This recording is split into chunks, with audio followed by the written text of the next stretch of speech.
Hey, what's up guys, how are you? Hope you're fine. Now welcome back to another video. My friends, this video is going to be very important, very special for all the XRP holders. My friends, buy now. It's time to buy more and more XRP Ripple coin, because nowadays it's a profit time. It's a profit time, my friends. If you want to make a good amount of profit, if you want to make a huge amount of profit, so I think it's time to buy more and more XRP. Absolutely, if you invest now at this time in XRP, so XRP will give you a good amount of profit. Otherwise, nothing you will get in the future profits. And invest now more and more in the XRP Ripple coin.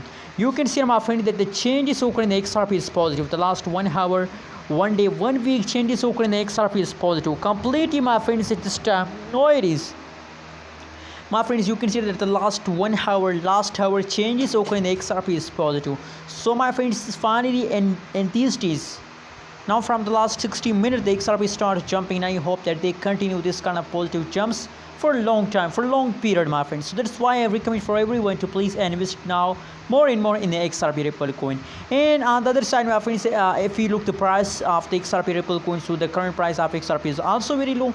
That's not a good for all of you to said. My friends, don't decide to say it is the end of month, and the end of month every cryptocurrency is about to explode, is about to take a jump, my friends. So it's a jumping time. Please invest more and more in the XRP Ripple coin. That give you profit, not loss, my friends. So invest now, my friends. Anyways, what is your opinion, what is your prediction about XRP? Please also share in the comment box, and don't forget to subscribe our channel for more news and updates videos, my friends. My friends, please, my personal advice for all of you, that's my personal advice. I'm not ordering you. If you want profit, buy more, especially the short-term investor, buy now. Thanks for watching this video. Don't forget to subscribe channel for more news and updates videos.